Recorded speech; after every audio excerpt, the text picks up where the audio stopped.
ಆರು ಮಹಾತ್ಮರ ಸಿದ್ಧಾರೂಢರ ಆದಿಯಾಗಿ ಗುರುನಾಥರವರು, ನಾಗಲಿಂಗಪ್ಪಜ್ಜ ಅವರ ಗರಗದ ಮಡವಾಳೇಶ್ವರರು ಹಾಗೂ ಎಲ್ಲ ನಮ್ಮ ಸಮಕಾಲೀನ ಶರಣರ ಒಂದು ಭವ್ಯವಾಗಿರುವಂಥ ಮಂಟಪವನ್ನು ಮಾಡಿಸುವವರ ಮೂರ್ತಿ ಅವರೇ ಕುಂತಾರ ಅನ್ನಬೇಕು. ಅಷ್ಟರ ಮಟ್ಟಿಗೆ ಮೂರ್ತಿಯನ್ನು ಸ್ಥಾಪನೆ ಮಾಡಿ ಇವತ್ತು ದಿವಸ ಬಹಳ ವೈಭವಪೂರ್ವಕವಾಗಿ ಯಾವ ರಾಜಕಾರಣಿಗಳ ಸಹಕಾರವಿಲ್ಲದೆ ತಾನೇ ಸ್ವತಃ ಇಂತಹ ದೊಡ್ಡ ಕಾರ್ಯಕ್ಕೆ ಅದ್ಭುತವಾಗಿರುವಂಥ ಸಾಕ್ಷಿಯಾಗಿರುವಂಥ ನಮ್ಮ ಮನೋಜ್ ಕುಮಾರ್ಗೆ ಧನ್ಯವಾದಗಳನ್ನು ಸಮರ್ಪಣೆ ಮಾಡಬೇಕು. ಎಲ್ಲರೂ ಜೋರಾದ ಚಪ್ಪಾಳೆ ಮಾಡಿದವರನ್ನು ಸ್ವಾಗತಿಸೋಣ.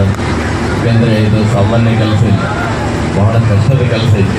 ಎಲ್ಲ ಖರ್ಚು ವೆಚ್ಚ ಬಹಳ ಇದೆ.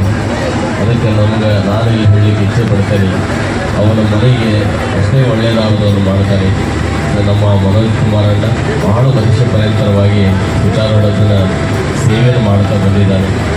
ಅವನಿಗೆ ಮುಂದಿನ ದಿನಗಳಲ್ಲಿ ಅವರ ಮನೆತನಕ್ಕೆ ಆರೋಗ್ಯ ಭಾಗ್ಯ ಎಲ್ಲವನ್ನು ಕೊಟ್ಟು ಅವನ್ನೆಲ್ಲ ಎತ್ತರ ಮಟ್ಟಕ್ಕೆ ಬೆಳೆಸ್ತೀರಿ. ಆ ಸಿದ್ಧಾರೂಢಜ್ಜ ಬಸವಣ್ಣಜ್ಜ ಅನ್ನುವಂಥ ಮಾತನ್ನು ಈ ಸಂದರ್ಭದಲ್ಲಿ ಹೇಳಿ ಆ ಮನೋಜ್ ಕುಮಾರ್ಗೆ ಇನ್ನೂ ಇಂತಹ ಕಾರ್ಯಗಳನ್ನು ಮಾಡಲಿಕ್ಕೆ ಶಕ್ತಿ ತುಂಬಲಿ ಅನ್ನುವಂಥ ಮಾತನ್ನು ಹೇಳಿ ತಮ್ಮೆಲ್ಲರಿಗೂ ಕೂಡ ಈ ಕಾರ್ಯಕ್ರಮ ಎಲ್ಲ ಯಶಸ್ವಿ ಮಾಡೋದಕ್ಕೆ ಧನ್ಯವಾದಗಳನ್ನು ಸಮರ್ಪಣೆ ಮಾಡಿ ತಮ್ಮ ನಾಲ್ಕು ಮಾತಿಗೆ ವಿರಮಿಸ್ತಾರೆ.